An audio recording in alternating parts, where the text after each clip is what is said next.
Crude oil का price लगातार दूसरे दिन गिरा है क्योंकि यूएस स्ट्राइक करेगा ईरान के ऊपर, इसकी संभावनाएं कम होती जा रही है। कोई भी इंडियन कंपनी सरवाइव नहीं कर पाएगी, ये बोला शशि थरूर ने, अगर इंडिया के ऊपर और 25% टैरिफ लगता है। इंडिया का जो ट्रेड डेफिसिट है वो भी लगातार बढ़ता जाता है। जहां पे एक्सपोर्ट ने थोड़ा सा पिकअप किया, मर्चेंडाइज ने यहां पे एक मेजर ड्रॉप फेस करा है और जो एफआईआई है वो भी ह्यूज सेल ऑफ करते हुए दिखे इंडियन स्टॉक मार्केट में आज के दिन में। इन सब का इंपैक्ट मंडे को क्या होगा और मंडे को हो सकता है हमारे लिए एक अच्छी खुशखबरी भी आ जाए। सो मेरा नाम है अभिषेक उपाध्याय, आप देख रहे हो कॉफी थिंकर्स। शुरू करते हैं वीडियो। क्रूड ऑयल के प्राइसेस लगातार दूसरे दिन गिरे क्योंकि जो यूएस है वो स्ट्राइक नहीं करेगा, इसकी संभावनाएं बढ़ गई है। अब बेसिकली हफ्ते की शुरुआत होती है और यूएस वार्न करता है ईरान को कि अपने जो प्रोटेस्टर्स हैं उनको संभाल के रखो, कोई उल्टी सीधी हरकत मत कर देना।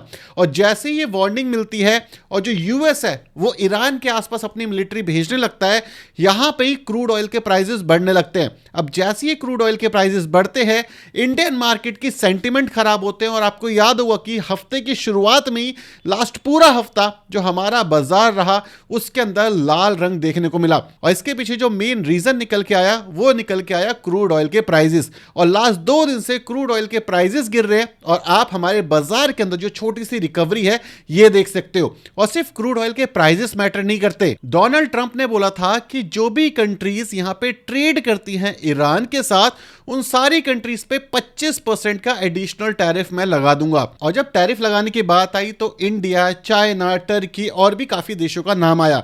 आपका एक क्वेश्चन आएगा कि भाई हम तो ज्यादा ट्रेड करते ही नहीं, हमारी जो ट्रेड वैल्यू है वो 1.2 बिलियन डॉलर के आसपास है। लेकिन अगर आप देखोगे जो इंडिया और ईरान का ट्रेड है उसके अंदर मेनली हम राइस एक्सपोर्ट करते हैं और कुछ आर्टिफिशियल ज्वेलरी।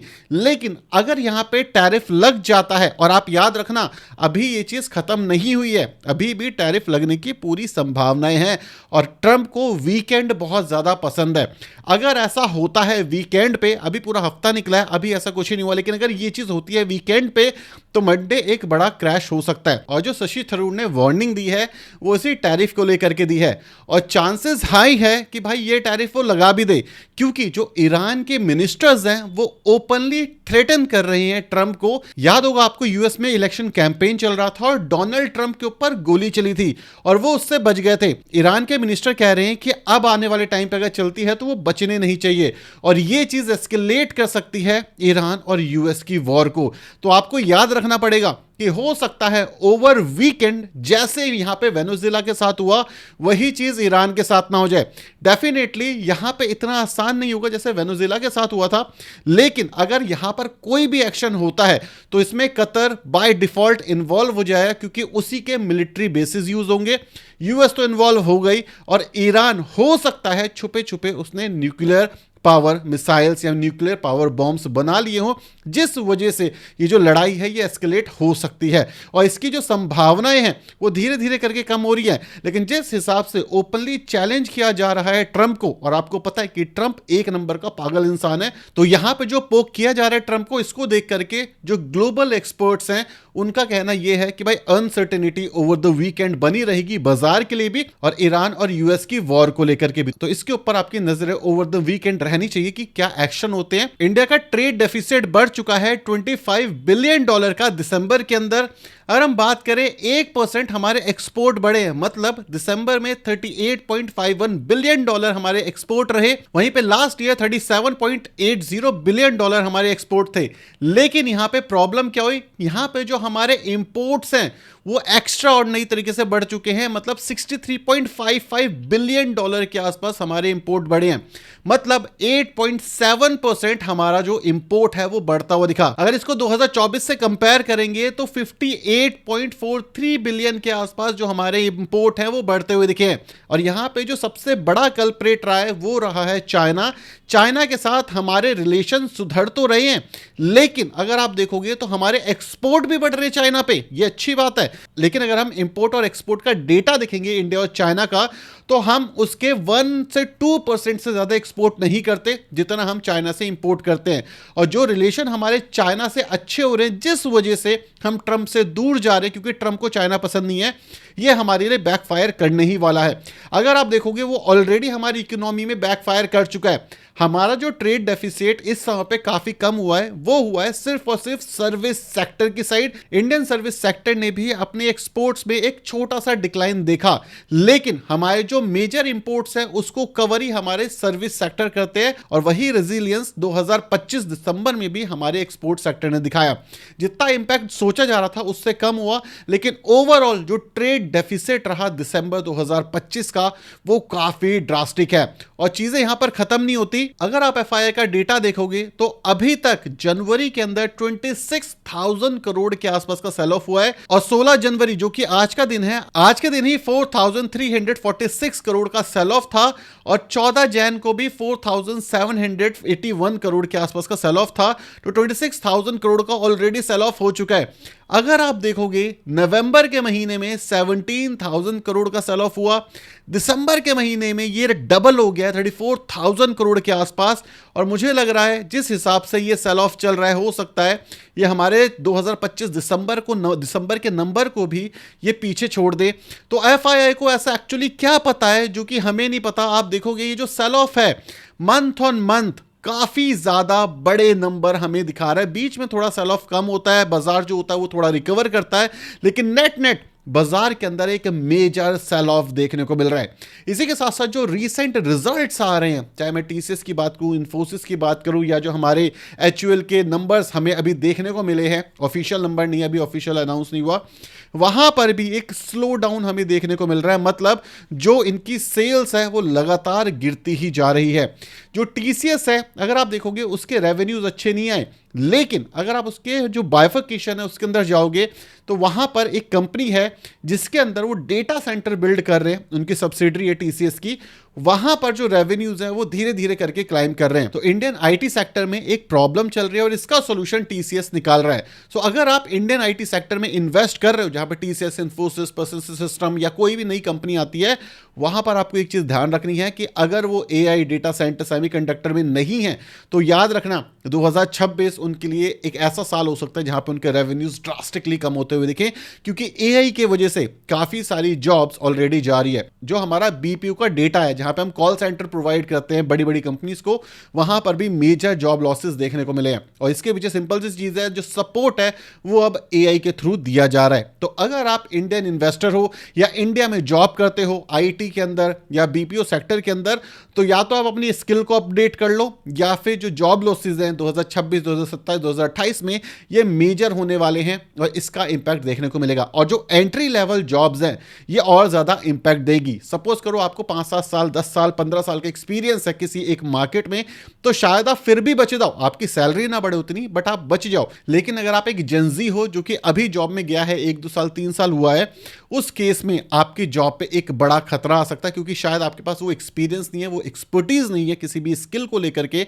तो ये चीज आपको पता होनी चाहिए, और स्किल में एक्सपर्टीज करना अब आपका काम हो सकता है। अदर देन दैट, अगर हम रुपया की बात करें, इंडियन रुपीस की, तो 90 रुपए 75 पैसे हो चुके हैं पर डॉलर, और रुपया जो है ये गिरता जा रहा है। बहुत जल्दी 91 रुपये पर डॉलर के आसपास हो सकता है। ये इस समय पे एशिया की वर्स्ट परफॉर्मिंग करेंसी बन चुकी है पूरी दुनिया में। अब इसके ऊपर एक आर्ग्यूमेंट दिया जा रहा था, जो आपके सामने जो मैंने डेटा दिखाया है डेफिसिट वाला, वो इस चीज को पूरी तरीके से क्लियर करता है। वो आर्ग्यूमेंट क्या था? वो आर्ग्यूमेंट ये था कि हमारी करेंसी गिरेगी, हमारे एक्सपोर्ट बढ़ेंगे। लेकिन क्या ये चीज होते हुए दिखती है? नहीं, ये चीज होते हुए नहीं दिखती। हमारी करेंसी डेप्रिशिएट कर रही है और हमारे एक्सपोर्ट्स नहीं बढ़ रहे। जो दिसंबर में 1.8% का एक्सपोर्ट था वो मेनली सर्विस सेक्टर से ही आ रहा था और मर्चेंडाइज सेक्टर से आ रहा था। लेकिन अगर आप उसको कंपेयर करोगे यूएस के एक्सपोर्ट से, तो वो ड्रास्टिकली गिर चुका है। तो हमारे एक्सपोर्ट यूएस में गिर गए हैं, हमारे इंपोर्ट चाइना से बढ़ रहे हैं। सो हमें नहीं पता कि एंड ऑफ द डे ये रुपया कहां जाकर के गिरेगा, और धीरे धीरे करके जो रिजर्व है वो भी हमारा खत्म होगा।